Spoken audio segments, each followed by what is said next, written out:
Evening News.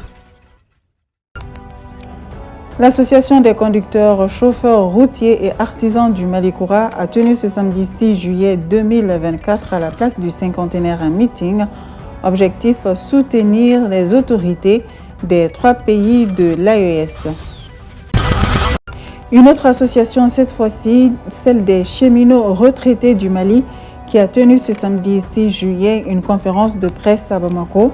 Objectif, établir les faits qui sont en rapport avec leur expulsion des logements par la Société du patrimoine ferroviaire. Dans ce journal, nous nous intéresserons aussi à la CEDEAO, notamment dans la page internationale. Elle mandate le président sénégalais pour discuter avec le Burkina, le Mali et le Niger.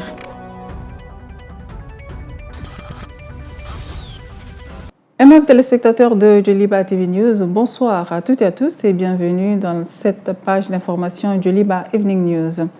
L'Association des conducteurs, chauffeurs routiers et artisans du Malikoura a tenu ce samedi 6 juillet 2024 à la place du cinquantenaire un meeting de soutien aux autorités des 3 pays de l'AES qui ont pris le chemin de la consolidation des États du Sahel à travers la création d'une confédération et d'une banque d'investissement pour la stabilité de l'économie des pays de l'Alliance, compte rendu Moussa Tembini.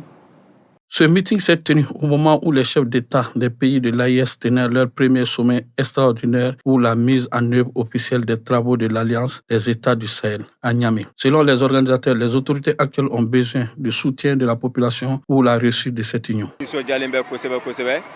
Donc on a antisega sigini na fanga boka na ngani soja ira e diye mo kelengelen bela jelena parce que an yi la ni munu ke an ga jamana marabagaw fe an ye bala u be ka taga o sira de fe donc an hakilina de do donc an banga ni soja fanko yirawla ka yura ka fo ko ambuko bi ambuko shini ayesi an ga ko ni confédération goyi an na fami mena c'est an ma an ye bo de la parce que ni association era jatemne ACCRMK transporteur olu kacha akonna la kosebe olu de be va vient que jamana nunu ni ɲɔgɔn cɛ a bɛna hɛrɛ min na se transporteur ma a bɛna hɛrɛ min na se chauffeur ma an ɲɛ b'o de la an b'o de dɔn donc a ka kan Mali chauffeur bɛɛ Burkina chauffeur bɛɛ an bɛ jɛkulu dɔw kɔnɔ nka an bɛɛ ka fara ɲɔgɔn kan ka AES soutenir donc n'u taara ni sommet fɔlɔ in kɛ Niger a diyara anw y'a bɛnna ma.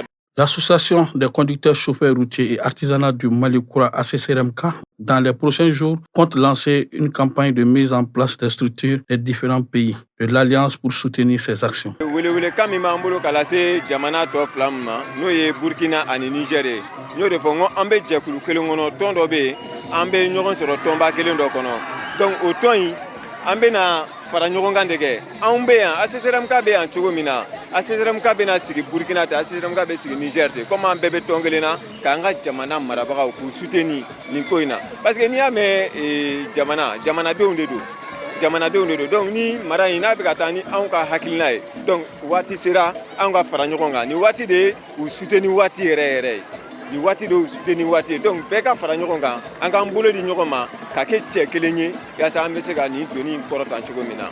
En plus de la confédération AES et de la création d'une banque d'investissement, les manifestants appellent les chefs d'État à accélérer la création d'une monnaie unique pour l'AES et de rejoindre les BRICS. Et cet autre point de ce journal en rapport avec l'AES, le réseau national de la jeunesse du Mali, RENAGEM, à travers un communiqué, salue la tenue du premier sommet du Collège des chefs d'État de l'Alliance des États du Sahel, AES. Selon le communiqué, le RENAGEM salue ce sommet historique qui a réuni les chefs d'État du Mali, du Burkina Faso, du Niger et qui a été conclu par la création de la Confédération de l'AES. Le RENAGEM se réjouit de la présidence malienne de l'AES sous le leadership de son Excellence, le colonel Assimi Goïta, président de la transition du Mali, et lui souhaite plein succès dans sa mission historique au service des peuples de l'AES. Enfin, le RENAGEM lance un vibrant appel à la société civile de l'AES, notamment les jeunes et les femmes, à se mobiliser davantage et à soutenir sans réserve la vision des chefs d'État pour la vraie intégration africaine, la paix et la stabilité, la souveraineté et le développement durable des pays de l'AES. Ce journal se poursuit. Cette fois-ci, nous allons nous intéresser aux cheminots retraités. Ce samedi 6 juillet 2024, l'Association des cheminots retraités du Mali a tenu une conférence de presse à Bamako. Le but de la dite rencontre était d'établir les faits qui sont en rapport avec leur expulsion des logements par la Société du patrimoine ferroviaire. Le compte rendu de Moussa Tembiné avec la voix de Aboubakar Sangaré. Occupant les logements du chemin de fer depuis 20 ans, les cheminots retraités sont expulsés de ces habitations. Ils se sont présentés devant la presse ce samedi pour exprimer leur mécontentement face à cette situation qu'ils traversent. La SOPAFER est revenue cette fois-ci en évoquant la relance du trafic national voyageur pour demander à tous les occupants des logements de l'ex-RCFM de Kouloukoro à Dibouli de libérer les logements. L'expulsion a été ordonnée la veille du déroulement du DF, session de mai 2024. À l'approche des autres examens de fin d'année comme le BT, le bac et la fête de Tabaski.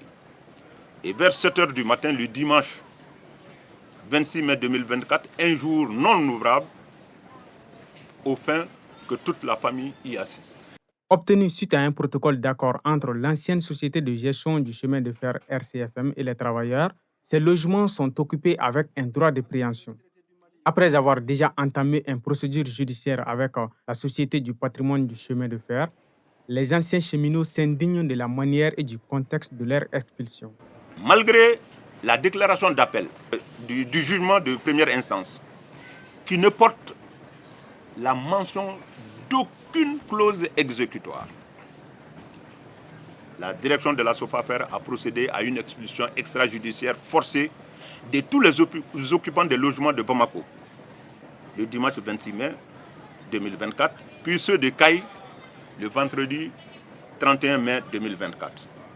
Pour nous, anciens travailleurs occupant les logements de l'ex-RCFM en vertu du droit de préemption, négocié et obtenu de l'État depuis l'année 2003, soit plus de 20 ans, avons trouvé les agissements de la société SOPAFER infondés pour plusieurs raisons, nous poussant à ester devant les juridictions compétentes du pays.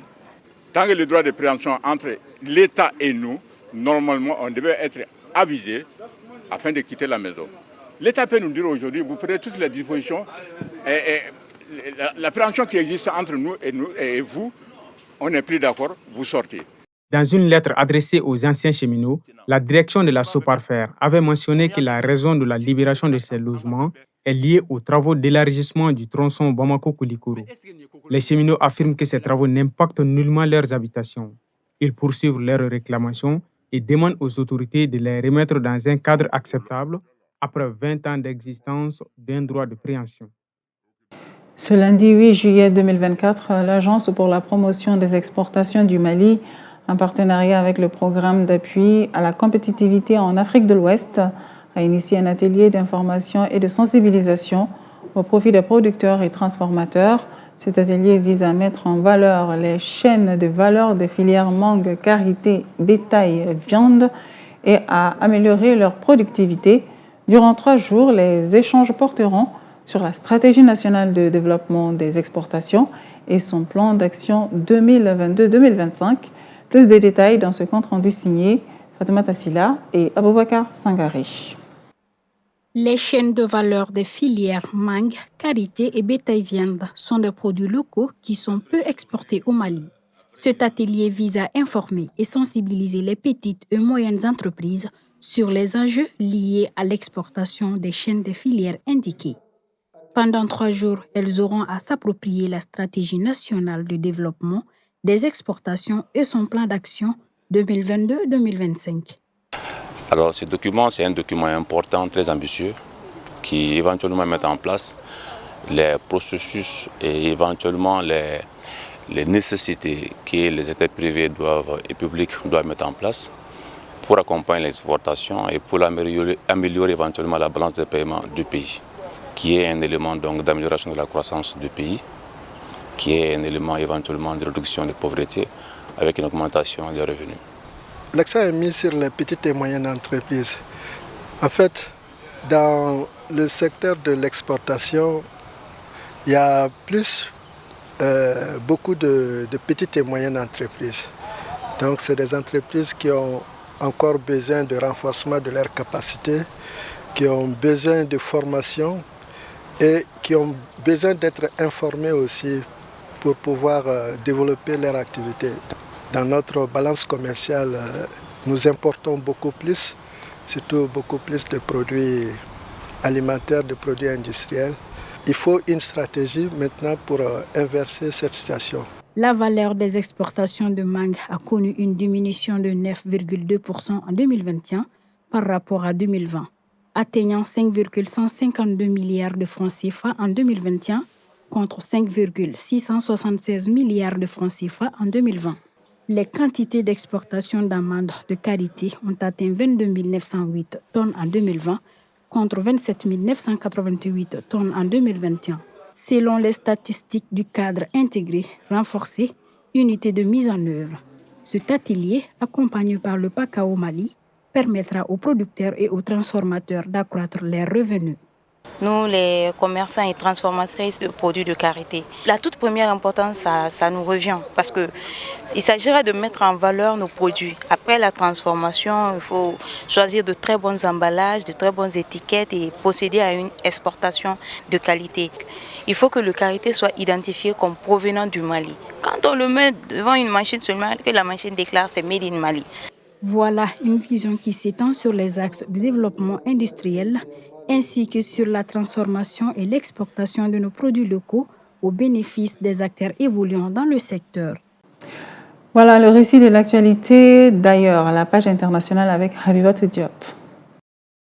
La communauté économique des États de l'Afrique de l'Ouest, CEDEAO, a désigné le président sénégalais Bassirou Diomaye Faye comme envoyé spécial pour dialoguer avec le Burkina Faso, le Mali et le Niger. Cette initiative vise à intégrer ces pays membres de l'Alliance des États du Sahel, AES, dans le bloc régional. Lors du sommet à Abuja, le président de la commission de la CEDEAO, Omar Alieu Touré, a souligné les qualifications de M. Faye pour cette mission. Cependant, les trois pays ont déjà affirmé leur décision irrévocable de quitter la CEDEAO. Selon des analystes, cette mission est cruciale pour la stabilité régionale, mais ils anticipent des résultats difficiles à court terme en raison des tensions persistantes. Le retrait des trois pays menace des avantages économiques et de libre circulation qu'offre la CEDEAO et pourrait également affecter la sécurité régionale. Le président nigérian, quant à lui, a appelé à des partenariats renforcés pour surmonter les défis de la région, affirmant que l'unité est essentielle pour un avenir prospère en Afrique de l'Ouest.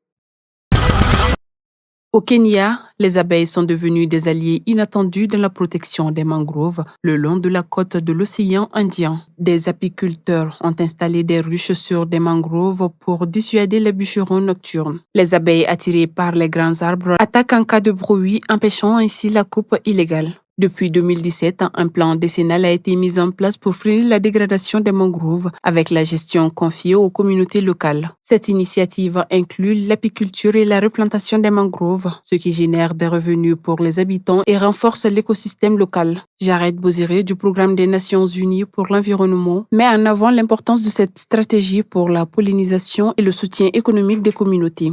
Le Kenya, avec encore 54 430 hectares de mangroves, bénéficie d'une contribution économique annuelle de 85 millions de dollars grâce à des écosystèmes selon un rapport de la Global Mangrove Alliance 2022. Les résultats du second tour des législatives en France ont révélé une victoire de la coalition de gauche, le nouveau Front populaire, qui a obtenu le plus grand nombre de sièges au Parlement. Cependant, aucune faction politique n'a atteint la majorité nécessaire pour former un gouvernement. Face à cette situation incertaine, les habitants de Paris ont exprimé un soulagement teinté d'inquiétude. Le président Emmanuel Macron, qui espérait que les élections anticipées apporteraient une clarification politique, se retrouve face à une législation divisée à moins de 3 semaines des Jeux Olympiques à Paris. Du sport, du football, Jeux Olympiques. Dans le cadre de la phase finale des Jeux Olympiques Paris 2024, le sélectionneur des Aigles U23, Alou Badara Diallo Di Conti, a publié ce lundi 8 juillet au siège de la Fédération malienne de football une liste de 18 joueurs plus 4 réservistes. Nous vous proposons d'écouter Allo Badra Diallo Di Conti, sélectionneur des Aigles U23. Il est au micro de Moutaga Traoré et de Aminata Dede Sissoko. Nous avons opté, mon encadrement et moi, sur la continuité.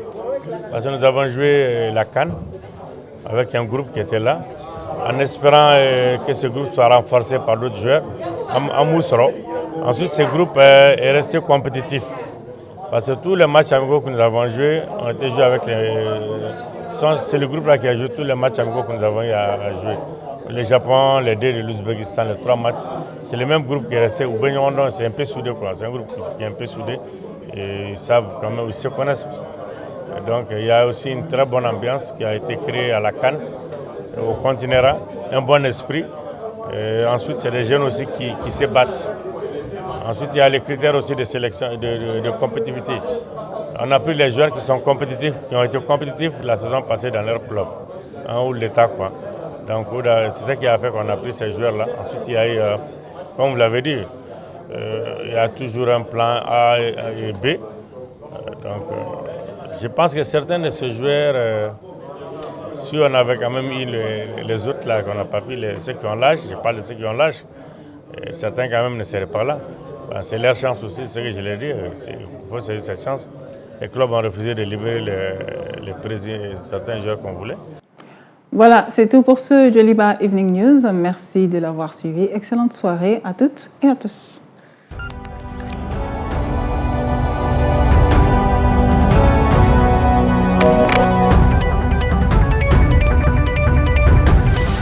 Djoliba Evening News.